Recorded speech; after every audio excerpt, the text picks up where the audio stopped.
Next, we're going to finalize some things with the lead vocals. I did this one part offline because it'll take too much time to do it together. If we view clip gain, we can see the lead vocal. I made a whole bunch of adjustments. I went syllable by syllable to adjust them, to get them just right and more even. Now, the reason I did this on clip gain and not as automation afterwards is because the level here is going in to our effects, notably a compressor. I've got scars on my skin. So if it's not even hitting our compressor, it's going to compress more on loud notes and obviously less on lower notes, which is what it's supposed to do. You just don't want to make it work so hard. So we want to adjust that before it hits the compressor. So I went through it line by line, making it perfect. And to give you an example of what it looked like before we did this, if I bypass the clip gain, it looks like this. You can see how dynamic it is. But if we put it back, it looks like this, where it's a lot more even. It'll hit the compressor that way. I've got scars on my skin, and in my mind, I've seen things that I hope you can't find. But we're still going to ride the vocal later and make it perfect. Now, if you remember earlier, we also added echo to the vocal. Right here. I've got scars on my skin and in my mind. But that's way too much for the verse. But I kind of like it in the chorus. Where do we go? It's not the end. So you can automate it to just play in the choruses.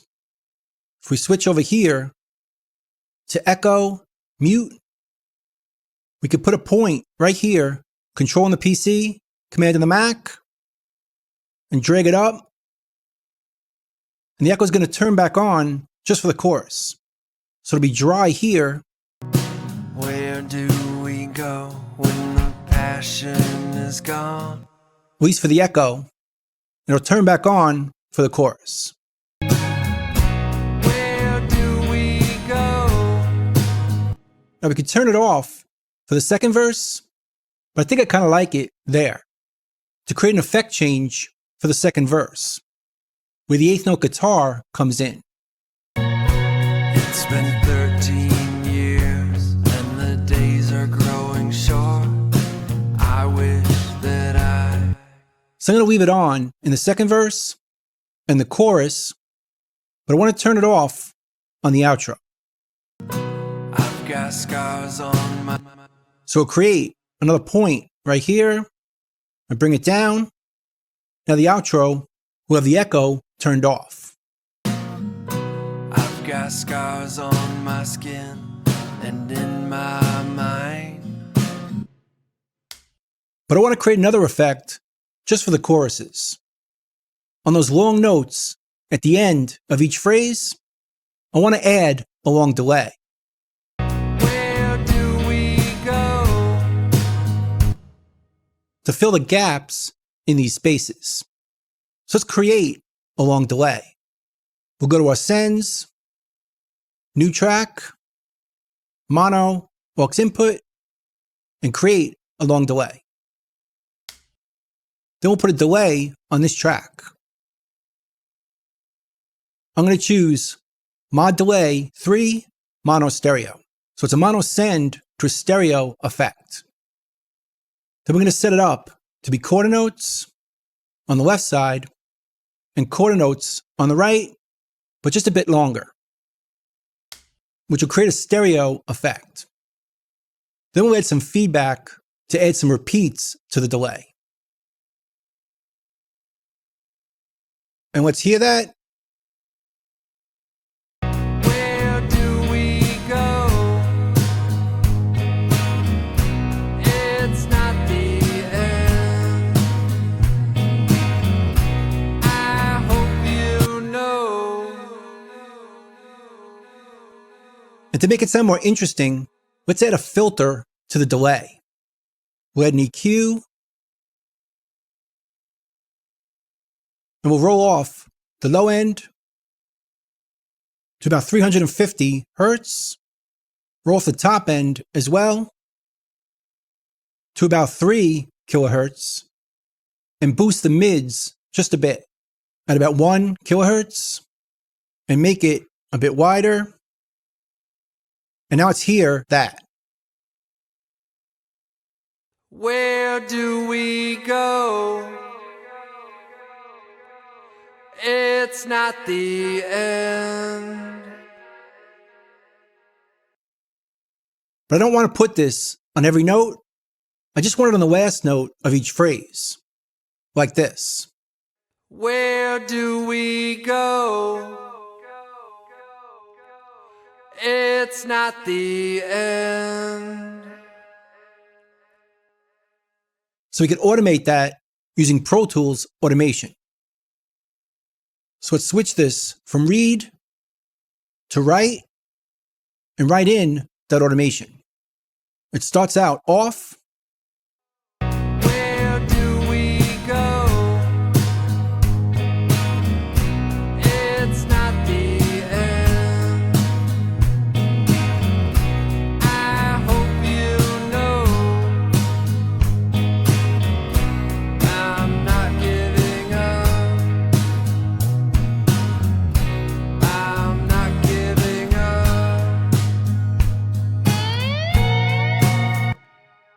And we can see it back by switching it right here to see the automation we just wrote.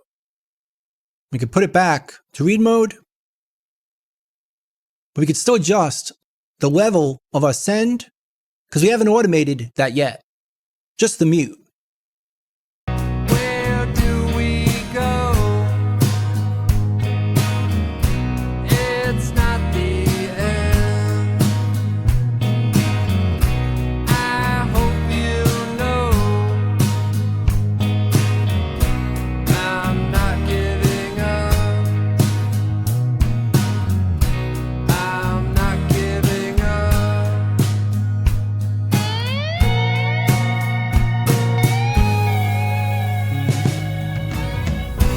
Where do we go? It's not the end. I hope you know I'm not giving up.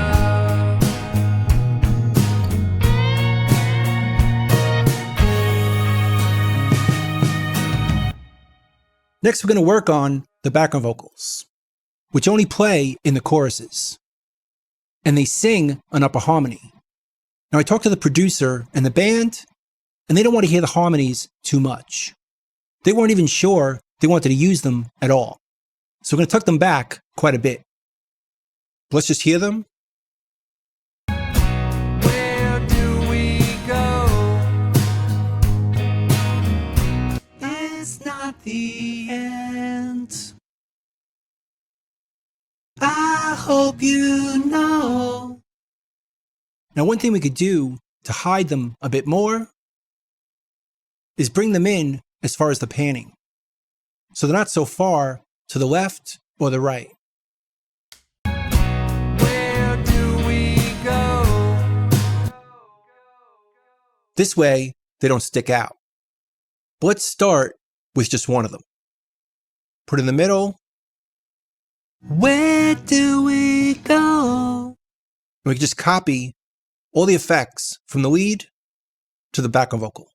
The EQ, the compressor, and the second EQ. Let's just zero out each cut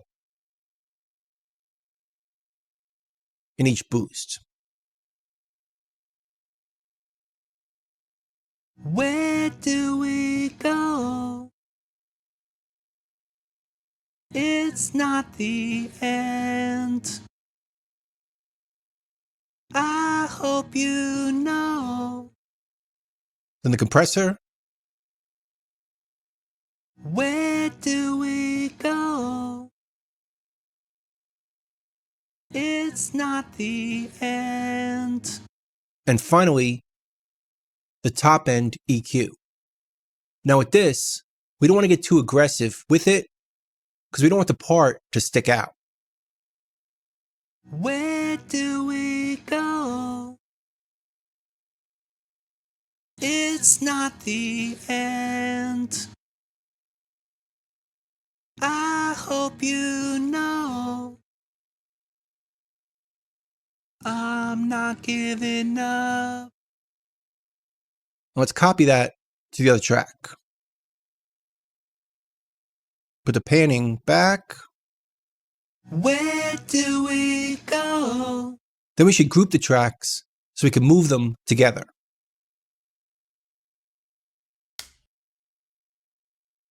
Background vocal. Where do we go? And we should also add some reverb to them.